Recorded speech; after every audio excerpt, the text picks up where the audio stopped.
Ah, you gotta love it. Jumping on here to do another video about the new DLC package, and all of a sudden I jump into a kill confirm match with the number 270 ranked kill confirm player in the world.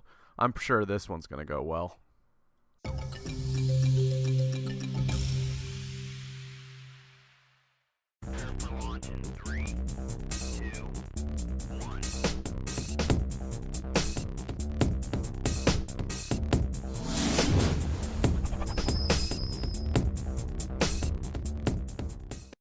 Hey guys, thanks for watching this Modern Warfare 3 video. For more Modern Warfare 3, click the link in the description of the video where it says see more COD MW3 gameplay. Also, please take a moment to click the like button and add this video to your favorites. Finally, for more of The Awful Gamer, please subscribe to our channel at youtube.com/TheAwfulGamerHD.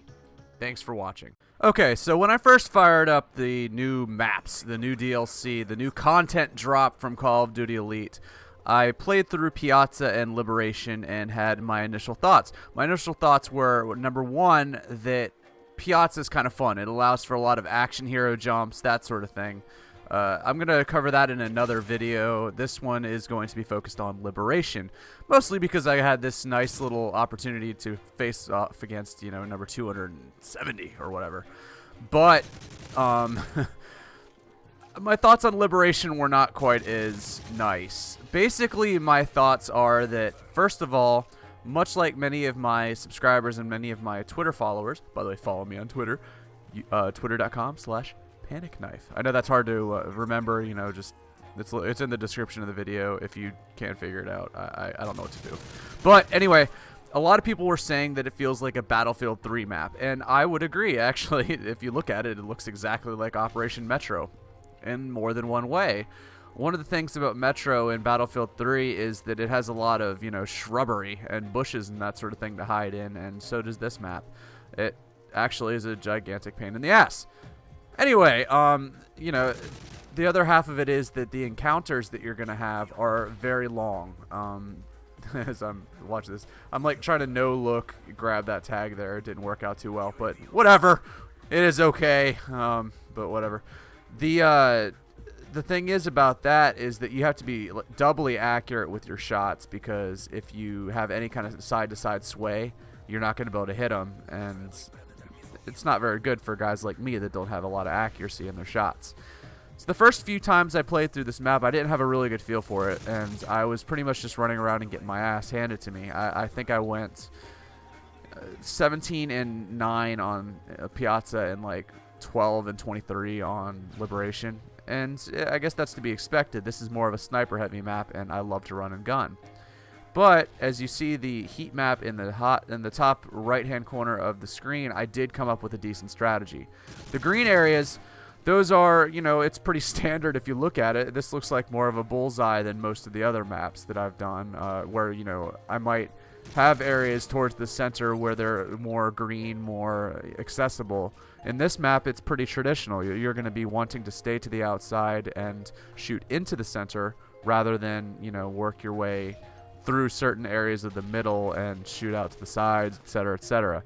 In this map, now there are spots that you're going to want to hit. Like if you can hit the bridges very quickly, if you can get there before anybody really reaches them, those areas are killing fields, because the railings are very difficult to shoot over. Well, I mean, not shoot over, shoot into. They're pretty much the things that people are going to be camping this entire time. It's tough to really kill somebody when you're approaching a bridge in these encounters. Now, if you look at it, it's hard to see right there, but you can't really shoot up into the bridge as well as you would think you should, and they can see your entire body. I mean, it's pretty sick. I don't use the bridge in this map very much, or in this game very much, but there's a ton of cover, which is a good thing and a bad thing. It's a good thing for people who play a little slower than I do, but it's a bad thing when I run around as much as I do. Now, the other half of this is that you can run and, run from one piece of cover to the other and continue to move, which is kind of nice. And one of the things I learned was you can use these posts on the side of the bridge. As you see, the yellow areas on this map, those are sort of incursion areas, as I would call them. They're areas where you can run into those areas very quickly, move in, get a few kills, and move out. The problem is you don't want to stay there because there are snipers, the snipers and stationary shooters that will have a very good shot on you if you stay there for very long. The red areas, those are areas where the bridge pretty much looks over onto. It's a very easy shot for the person who's standing still to just take you out, and therefore, you don't really want to spend a whole lot of time sitting in those areas or any time at all if you're smart. In this game, I was kind of, in try-hard mode because I saw, like I said, that one of the people in the game was really highly ranked. And just like the number 19 map that I posted a couple days ago, I really wanted to kind of show off and be on the top of my game. That's kind of a that was the guy, by the way, right there. He was using the heartbeat monitor like a douchebag, but whatever.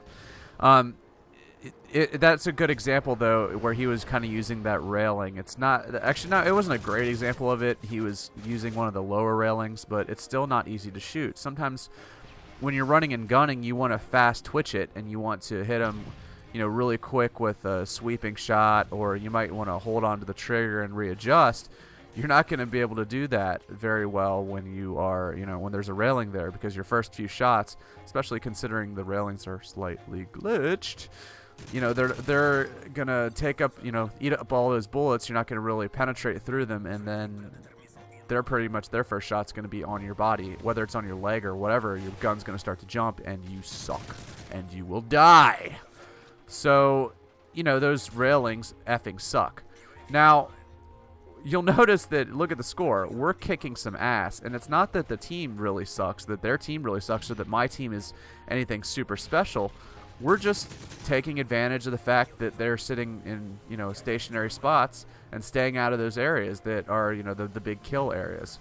As you can see right now, I'm working in a green area. Hello, that's what you need to do. But, Liberation, it is what it is. It's not my favorite map of all time. I would say that it's not as bad as I initially, was bitching about it on Twitter. I was calling it something to the effect of Wasteland from Modern Warfare 2, and it's not exactly that. The problem with Wasteland, and the reason why I never liked playing it, I dropped a Predator out in the open right there and killed myself. I probably would have gotten up to my Reaper if I hadn't done that, but whatever. But anyway, the reason I really hated Wasteland on MW2 was that it was just so sweepingly wide open that anybody running a long gun with half of a brain could take you down. And I hate sniping. I can't sit there for more than like a second or two and, get kills because it just bores me. So, you'd have people laying in the grass, and they're hard to spot from any kind of a moderate distance, and they'd take you down. Now, in this one, the way they place the shrubberies, by the way, this is a camp spot like a bitch. I found like 3-4 guys that would just sit in this little vestibule there. That's going to be kind of a pain in the ass. And I'm actually going to go through and do a full map walkthrough on both this one and Liberation, like where I jump into a private match and show you all the spots where, stupid people are going to camp. And you just need to watch those spots. That's one of them. That's a pretty major one. Right there into that, underground bunker thing is another one, too. That people will sit at the edge there because it's dark. Pretty much anywhere that's dark, people are going to camp. But this match is coming to an end, so I'm going to wrap it up. Basically, it's not as bad as I thought it would be when I first looked at the layout, but you have to be super careful not to, overlook things that are in bushes that you sort of will get the feel for where people are going to sit there and lay and stay stationary, because everybody does that on this map. Anyway, hope you guys enjoyed the video. Take a look at that heat map again. It's a pretty good guide for if you're going to run and gun, how you should do it, and I think it'll help you keep your KDR pretty high. Now, I did decently, and I kicked that guy's ass, so look at that. Anyway, with theawfulgamer.com, it's your boy Panic Knife. Hope you guys enjoyed the video. Have a good night. The Way Movement, a career path in making videos. For more information, visit tgn.tv.